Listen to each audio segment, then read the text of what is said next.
Welcome to Third Century Conversations, a series celebrating Lafayette College's bicentennial. This program will feature faculty, alumni, and other leaders, and we'll be focusing the conversation on critical issues facing the changing landscape of higher education and our world.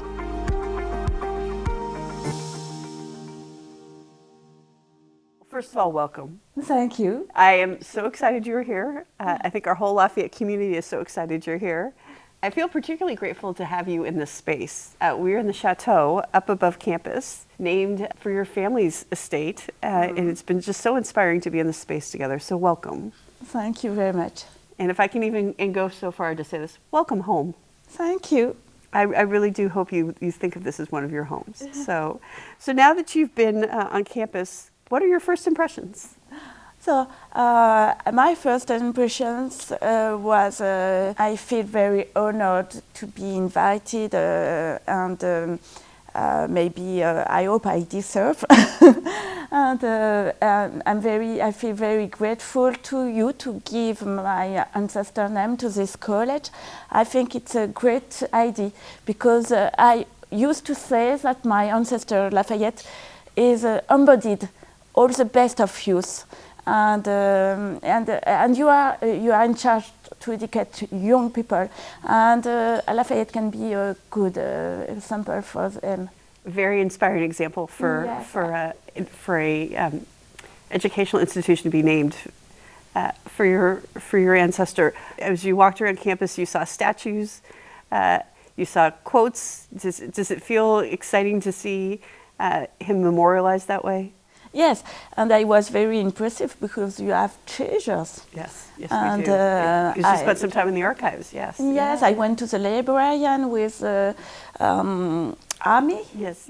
And it was very interesting, and I loved to see this letter from the Constituent Assembly, which say.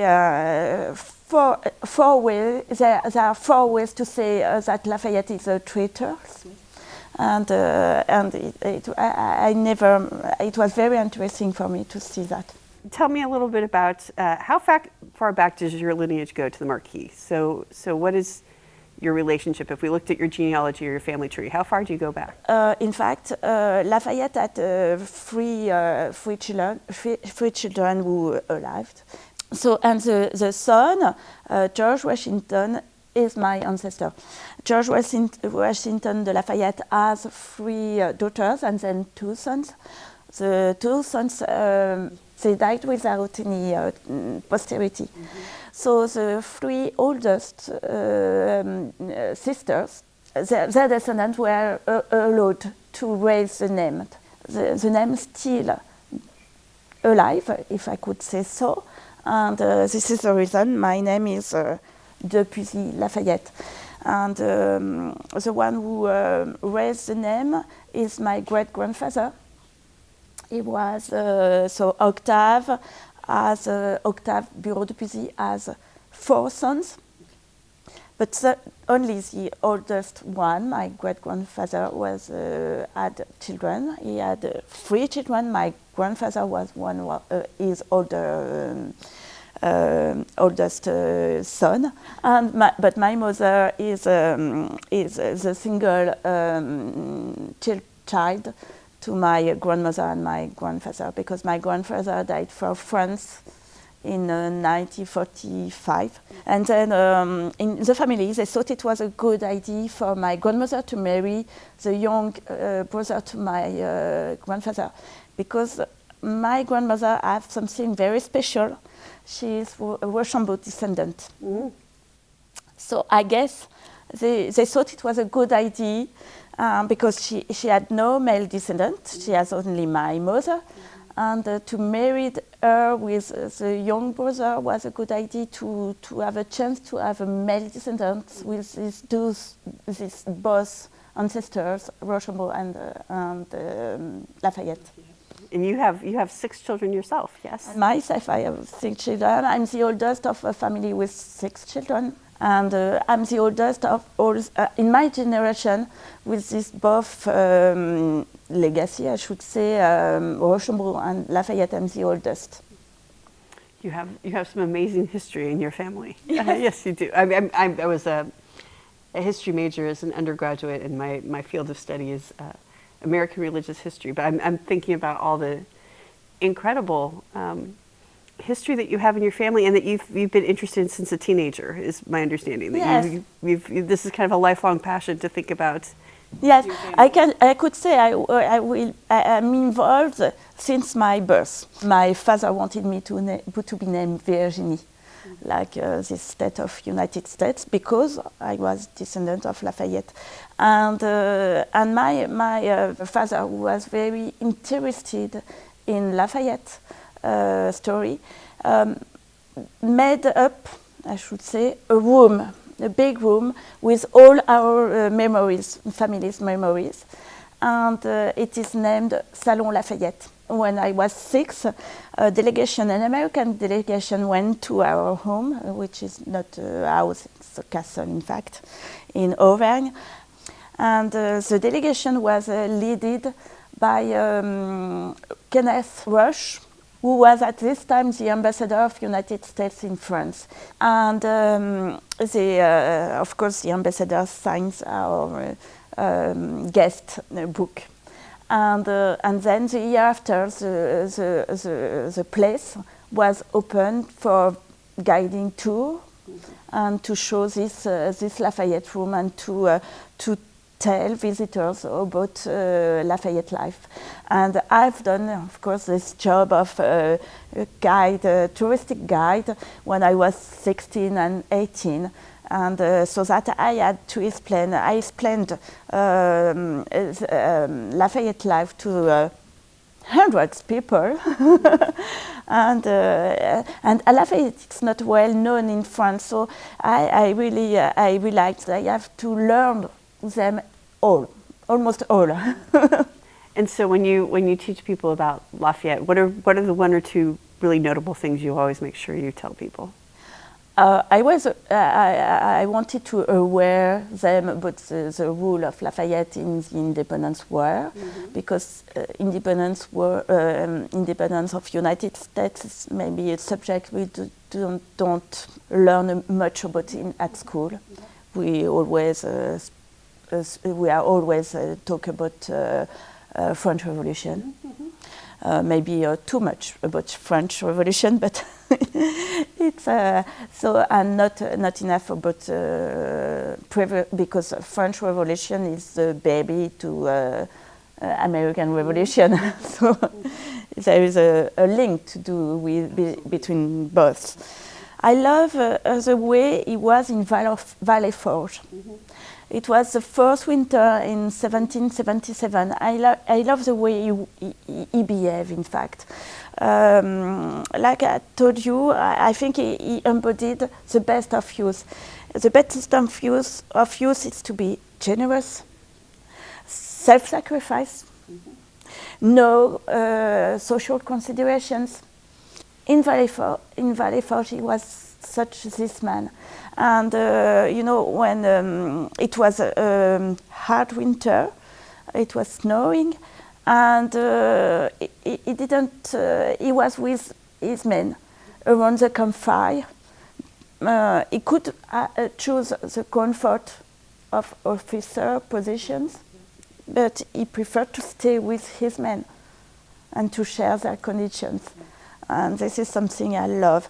I'm grateful to him, if I can say so, for never change his mind. He has strong values, and he was a great humanist. So let's talk a little bit about, we touched on her already, but about Adrienne. I've become very, very excited about her. Like I said, we've just cast this incredible bust, and I just want to tell you a little bit about it. Our incredible professor emeritus, Bob Madison, had a relationship with an incredible artist named Audrey Flack. This is one of the people that Bob has brought into our Lafayette family. She was an artist in residence here. Incredible life. Again, talk about Kernan and possibility and taking chances. Incredible woman, incredible artist. Yes. 92 years old, and this was her last piece of art. And I should share with you as a family member, matter of fact, I might get a little choked up to say this to you as a family member.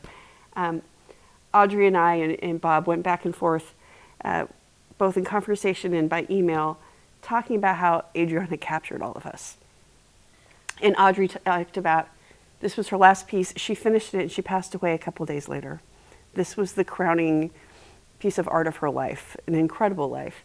But I think we were also captured by her wisdom, by her grace, by the way she guided her husband and her family. And it shapes nations, right? Whether you talk about the influence on the United States or the influence on France. I think we're all captured by her. I think we've all fallen in love with her. Talk to me a little bit about Adrienne. Yes, Adrienne, so she devoted all her life to her family. When we speak about faith, we say faith, hope. Even if you are depressed by the world or by circumstances you are in, you must find strength. One of the things we encourage our students here and our faculty and our staff is to think about Kernan, which goes back to your family, the why not. And this was obviously championed in the family, part of the crest, right? Part of the lineage is that phrase, Kernan. I'm curious if you share that philosophy. Have you thought about why not during your life? Yes, of course. And in fact, when at first I think about my professional life was not so easy at first because my father didn't want me to study it. He wanted me to marry. I was 21 when I first started working. And of course, I made secretarial works.